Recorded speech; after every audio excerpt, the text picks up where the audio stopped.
So, Dr. Ben Wayman, you are the chair of Christian Unity on our campus, and that is a big job. So, can you tell us how do you perform this big job of being the Andrews Chair of Christian Unity? Yeah, uh, I get by with a little help from my friends for sure. It's all about collaboration. So I think both what's as important as the kind of programming that I do for Christian Unity is the way that I do it. And so I try to collaborate with as many different offices on campus, as many different departments. So just this morning, I was in a faculty review committee meeting with some colleagues in Dr. Rich Beans, our professor of psychology here. He just took a group of students to a play in Springfield that helped students explore questions around Christian faith. So we have all kinds of events that kind of go in any number of directions. But what it also allows me to do is bring world-class speakers to campus. So this March, we brought Dr. Helen Ree from Westmont College. Last year, we brought the vicar, Reverend Dr. Sam Wells, from all the way from London across the pond, and we brought in Willie Jennings and a number of people to campus, and we have funds to do that and resources to really enhance student experience on campus and abroad through traveling experiences too. That's great. And recently also Dr. Kent Dunnington was on our campus, and I really liked his pitch about not being Harvard, and we aren't Harvard. However, I do think we give students a little bit of a unique calling card of their own, if you will, which is Christian character and service. So he talked a little bit about that. Like, I don't know, what are your thoughts? Oh man, I loved it. Such a great talk. I mean, I think one of the things that church universities, as he puts it, can do well is help students discover their vocation.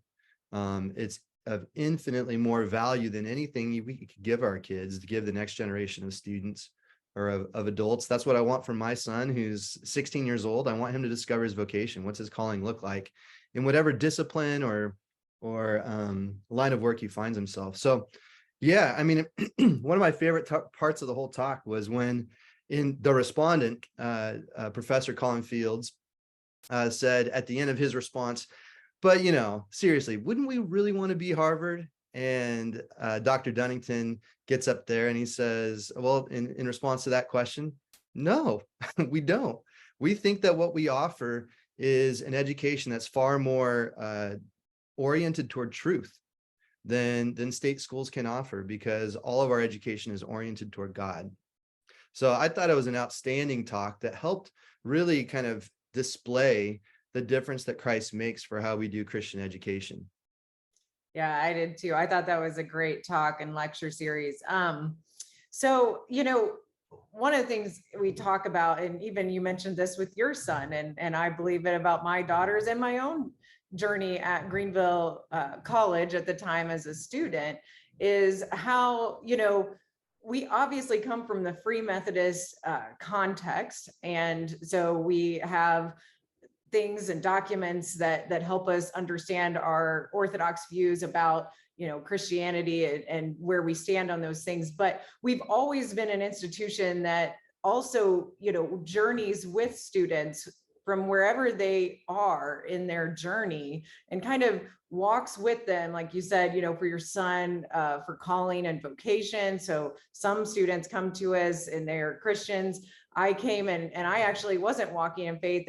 And so it was an interesting situation where even, Tom Morgan walked alongside me as Dean of Students and just, knew that I wasn't maybe where I should be, but he was willing to walk with me on that journey and just, point out along the way. So many professors and coaches along the way, as they were walking with me through a grief experience, really impacted my life. And that's what really started my faith journey here at Greenville many years ago. So can you talk a little bit about that whole sojourners on a journey, meeting students where they are, but also, kind of loving from where we stand as Free Methodists? Yeah. I mean, I think one of the ways I think about it is it's about our confident commitment. And so from that place, I mean, we have all kinds of room to be fearless. I think what, even going back to Dr. Dunnington's lecture, I mean, we are a place that pursues truth. And it comes from early Christian commitments like Clement of Alexandria. He talked about the unity of all truth. And so the idea there is that as Christians, we can come alongside students in whatever place they are, whatever walk of life they're in, whether they're Christian or not, and say, let's pursue truth together. Right. And as Christians, we're confident that God is right there on that road and the end of that road. So God joins them along the way, joins us along the way, and God is kind of the destination as well. So if we can be fearless about pursuing truth, wherever it may be found, as guys like Arthur Holmes has said, then we're going to be in good shape. And I think we can engage this world fearlessly in a very Christian kind of way. I think that if Christians are anything, we should be courageous. We walk with God, so what do we have to fear? So yeah. I think one of the great things about that is that we can be non-anxious in the classroom. We can be a place where students are for the first time coming out of their families of origin, and they're like, oh my goodness, my mom isn't waking me up to go to church on Sunday. And they have some decisions to make. What kind of a person do you want to be? And the hope is that they find in our community compelling examples of discipleship that they're like, I got a sneaking suspicion that I could do that too. And I got a sneaking suspicion that that's a life of flourishing there. And so the hope is that we as faculty and staff and all employees of the school can come alongside students as they're on these different journeys wherever they are. And we really need faculty and staff that can engage different types of people. So as I think about my colleagues, there are some students that are not interested in a conversation or journeying with me at all. And there are other students for whom I'm kind of their guy. So we need kind of the whole body to do this work. Yeah. And it's fun.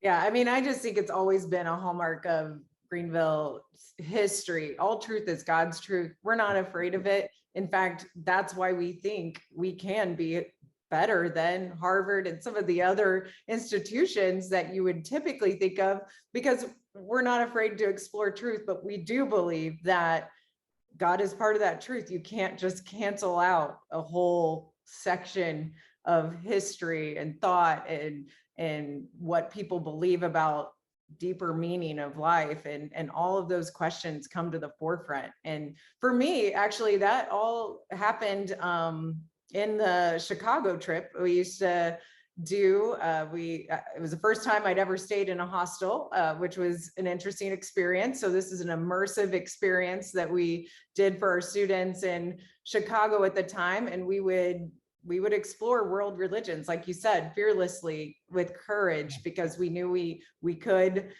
take students into that context and reflect on it. And so I think you still do that. It's a little bit different in St. Louis, but can you talk a little bit about that experience? Yeah, we traded up the bed bugs in the hostels for a Hampton Inn by the airport. But yeah, we do the same trip. And I mean, not the same trip, but the same idea.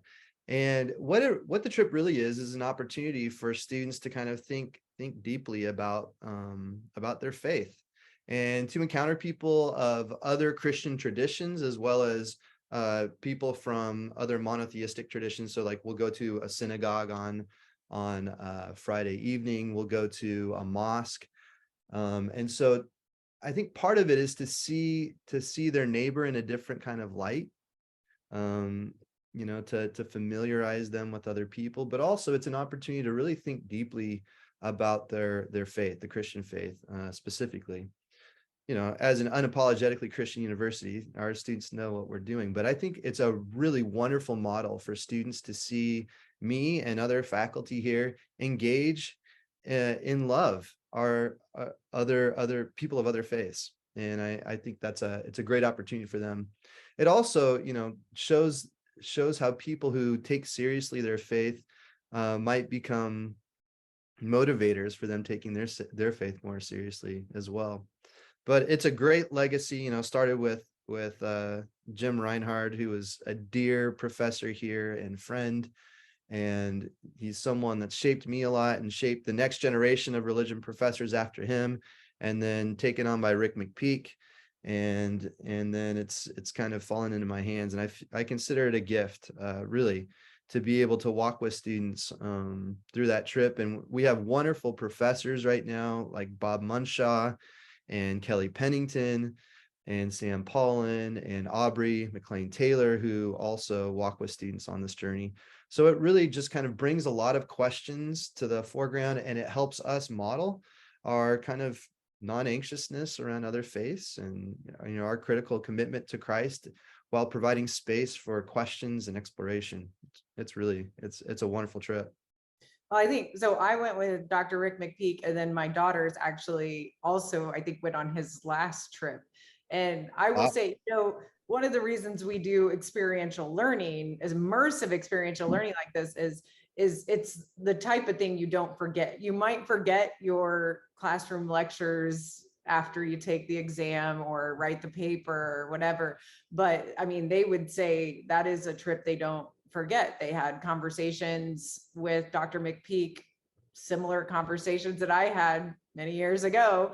And those conversations, when you're in the moment, are just so much more impactful or memorable for some reason. So do you have some of that like reflection of your own students as you take them now?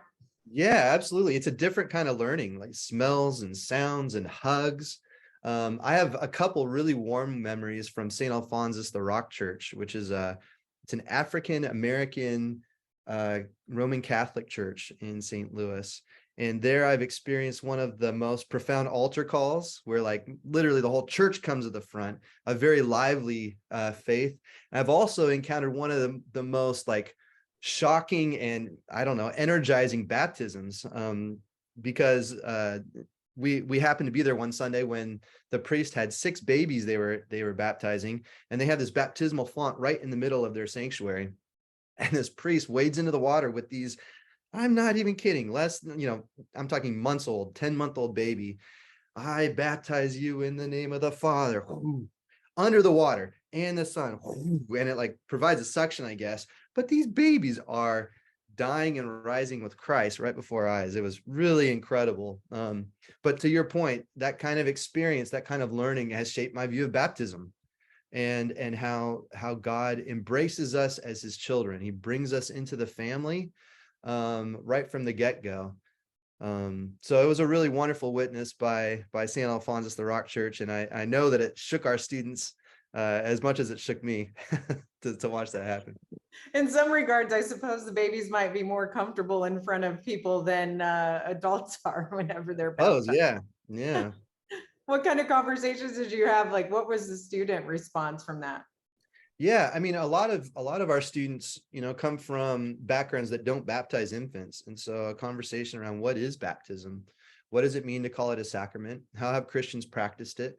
And really, like, even in the history of the church, you have Christians on different kind of sides of the scale on what they think about infant baptism. Yeah. So it opened up a conversation to talk about how God works in the world and what grace looks like, and what if we looked at baptism as adoption rather than like a kind of personal profession of faith? Because obviously these infants have no idea what's going on to them other than that they're getting absolutely drenched. And so then it provides opportunities for confirmation and talking to your kids about, how you've tried to put them under God's grace from the start.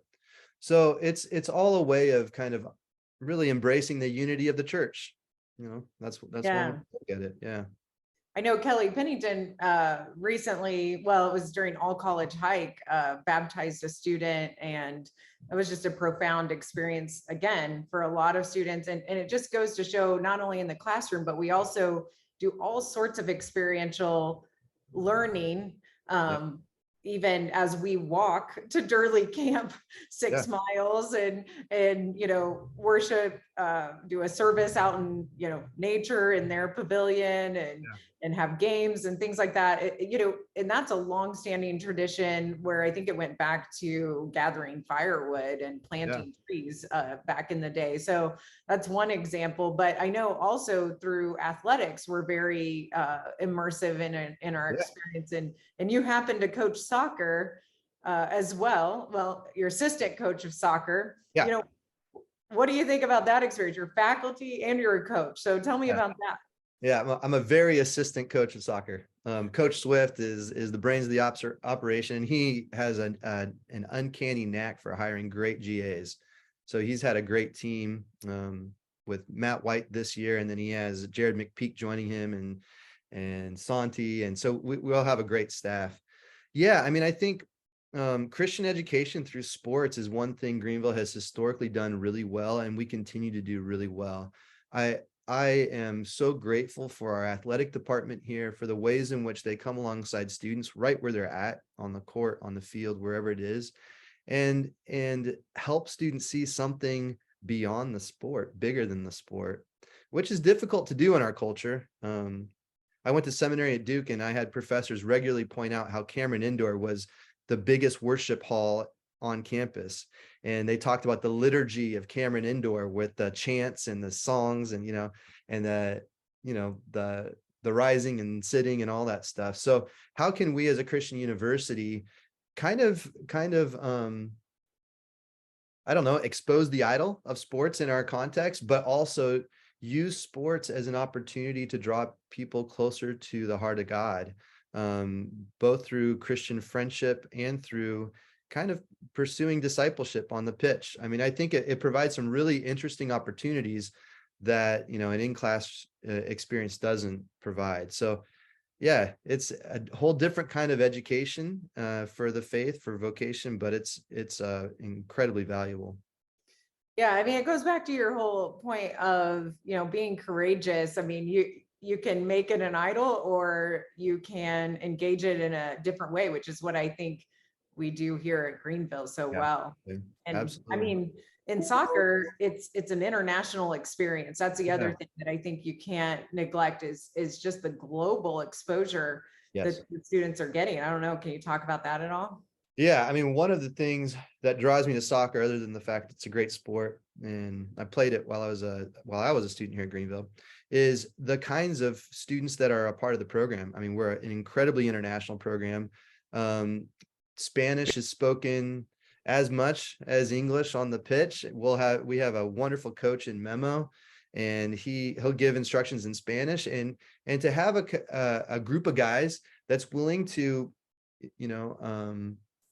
be translingual, to embrace and to love each other well. I mean, I think that's why we use different languages, is to love each other well. That's the end game there. And so, yeah, it's just a very different dynamic on the soccer field, largely because of the riches we receive from all these different cultures from all over the world, whether it be Norway or South Africa or Brazil or Spain or Mexico or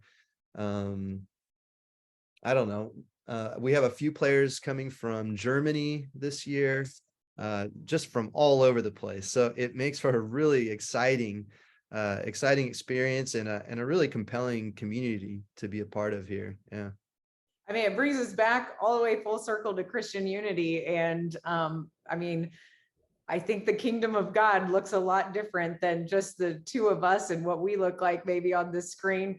The kingdom of God is so much more diverse. And that's what I love about Greenville is we are a campus that embraces that concept, people from all over the globe who are here. Absolutely.